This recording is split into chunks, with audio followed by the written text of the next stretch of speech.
Assalamualaikum warahmatullahi wabarakatuh.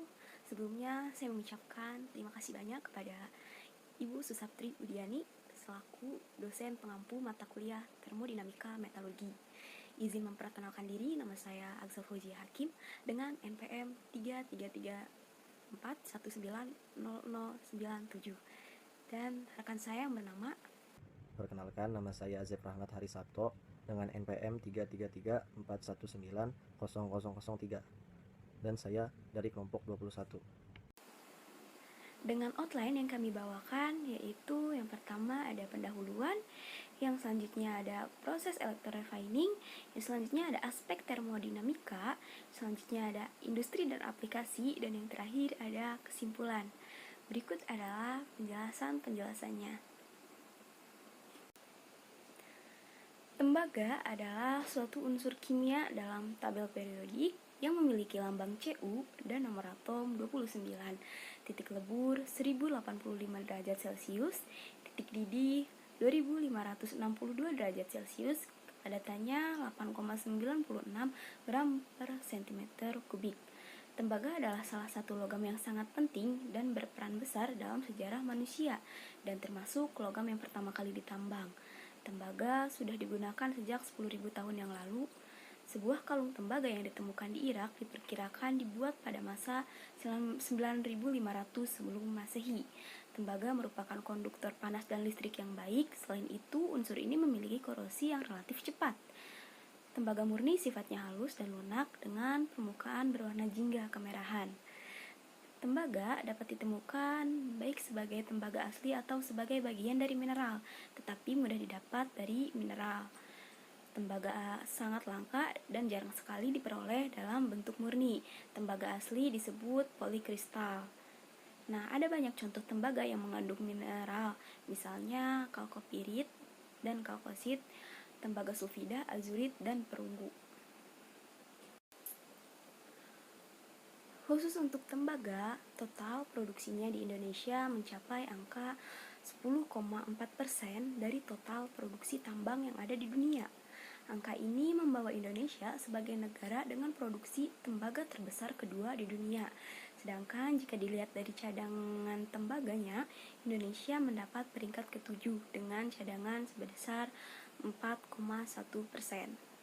Papua adalah salah satu penghasil tembaga terbesar di Indonesia, dan yang lainnya di Indonesia. Pertambangan tembaga di Indonesia selain Papua ada Wonogiri, Cikotok, Sangkaropi, Sanaman, Sulawesi Utara. Nah, sebelum ke proses electrorefining, kemudian ada proses fire furnace yang dimana biji tembaga ini dimasukkan ke reverberatory furnace, yang dimana proses ini dimasukkan biji tembaga ke reverberatory furnace, terus kemudian ke copper converter dengan MET 30-40% Cu, kemudian ke refining furnace yang dimana akan meningkatkan kadar dari tembaga tersebut, kemudian ke electrolytic refining yang dimana ini akan meningkatkan kadar tembaga tersebut menjadi 99,5% Cu. Nah, kemudian di melt, refine, and cast. Di proses ini, katoda copper atau cathode copper ini kadarnya akan meningkat 99,9% Cu. Sebelum ke proses-proses electrorefining, umumnya tembaga ini ditemukan atau biji tembaga ini ditemukan di kerak bumi dengan mineral-mineral tembaga sulfida, yaitu kalkosit dengan Cu2S, kemudian ada bornit dengan Cu5FeS4, dan mineral tembaga besi sulfida yaitu kalkopirit dengan CuFeS2. Kemudian biji tembaga ini masih berkadarnya dari 0,4% dengan hingga 2%. Nah, 0,4% ini ditemukan pada tambang terbuka. Dan kemudian juga ada yang dilakukan dengan tambang tertutup dalam proses penggalian pada ditemukannya biji mineral ini. Mineral dalam bentuk sulfida ini umumnya diproduksi dengan jalur pirometalurgi, yaitu peleburan dan pemurnian pada temperatur tinggi. Selanjutnya ada proses kominusi. Kominusi ini, atau yang saya ketahui dengan pelajaran sebelumnya, itu adalah mereduksi ukuran atau pengecilan atau pengerusan pada biji tembaga ini untuk sesuai apa yang diinginkan oleh konsumen ataupun industri tersebut. Setelah mencapai keinginan atau target ukuran setelah kombinasi ini, ada tahap flotasi biji tembaga yang dimana tahap ini yaitu pemisahan mineral atau konsentrasi mineral CuFeS dan CuS dari pengotornya dilakukan dengan metode flotasi. Nah, dengan cara ini akan meningkatkan kadar tembaga di konsentrat menjadi 30%. Pada tahap konsentrat matte smelting ini, proses perbeluan dilakukan dalam suasana yang oksidatif. Proses ini menghasilkan lelehan matte, lelehan slag, dan gas buang. Matte merupakan lelehan sulfida yang kaya akan tembaga dengan mengandung sedikit besi, sedangkan slag adalah lelehan yang terdiri dari campuran oksida besi dan oksida logam pengotor serta flux atau silika. Pada tahap ini, tembaga akan meningkat konsentratnya sekitar 45-75%. Dalam suasana oksidatif tadi atau peleburan, dengan menginjeksikan udara yang diperkaya oleh oksigen atau oksigen enriched air. Kemudian proses selanjutnya itu tahap konversi matte tembaga, yang dimana matte ini dikonversi menjadi tembaga blister atau blister copper. Nah, pada tahap ini dioksidasi menjadi tembaga blister. Nah, kemudian kandungannya akan naik menjadi sekitar 90%. Umumnya pada proses converting ini dilakukan dalam cara Peirce-Smith converter, yang dimana ke dalam konverter akan dihembuskan udara tuyeres yang terendam dalam lelehan, atau biasa disebut submerged tuyeres. Pada proses ini juga ditambahkan oksigen murni, silika sebagai flux, scrap, and revert, yang dimana slag ini akan menghasilkan besi silika. Nah, kemudian tahap fire refining ini yang akan saya jelaskan pada slide selanjutnya, itu pada reverberatory furnace, yang dimana di proses ini akan meningkatkan kadar sampai 99,5%. Kemudian tahap selanjutnya atau tahap electro refining tembaga ini adalah proses yang dimana menggunakan proses elektrokimia yang dimana Cu akan menggunakan proses hidrolisis, yang dimana salah satu katoda ataupun anoda yang diendapkan. Nah, yang di sini akan menjadi Cu2+. Nah, dari proses ini akan meningkatkan kadar hingga 99,8%. Maka dari itu, hidrolisis ataupun tahap elektronikimia ini bisa disebut juga sebagai aspek termodinamika pada proses ini.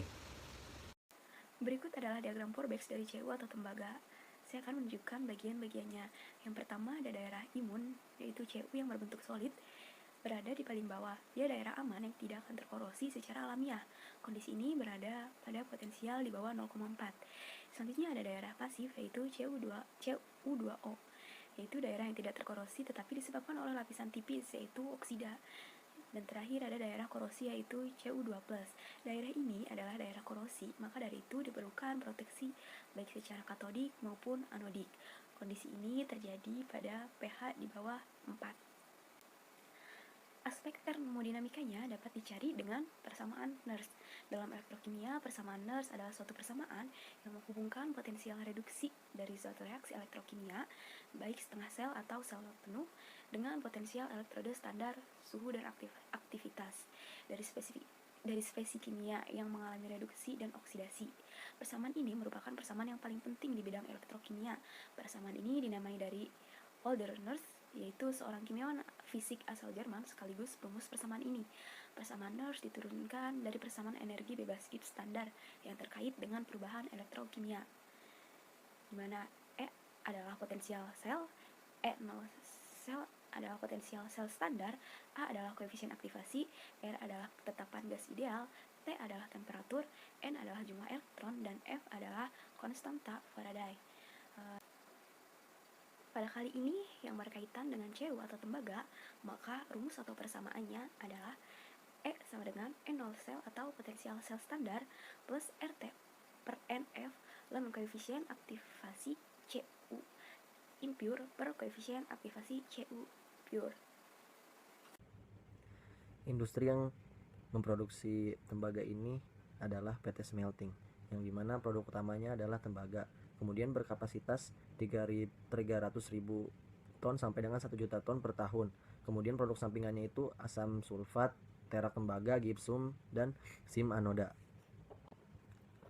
Aplikasi dari Tembaga yang sudah jadi ini adalah kabel-kabel yang berada di sekitaran rumah kita.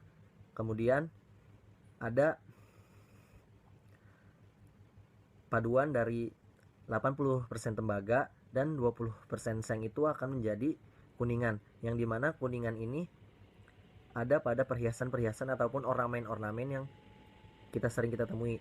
Kemudian paduan dari 70% tembaga dan 30% timah putih akan menjadi perunggu. Nah, perunggu ini menghasilkan fosfor yang digunakan industri arloji dan galvanometer. Kemudian mata uang logam itu selain terbuat dari emas dan perak, yaitu ada paduan tembaganya untuk menambah kekerasan. Yang terakhir adalah kesimpulan, dimana kesimpulannya adalah tembaga atau Cu memiliki nomor atom 29 dengan titik lebur 1085 derajat Celcius, titik didih 2562 derajat Celcius, dan kepadatan 8,96 gram per cm kubik. Electrorefining adalah metode untuk memurnikan logam menggunakan teknik elektrolisis. Electrorefining dilakukan setelah proses pirometalurgi. PT Smelting merupakan salah satu perusahaan yang menggunakan proses electrorefining tembaga. Sekian dari kelompok kami dengan referensinya sebagai berikut. Terima kasih, mohon maaf bila ada salah-salah kata atau kekurangan. Kami dari kelompok 21 mengucapkan terima kasih dan Assalamualaikum warahmatullahi wabarakatuh.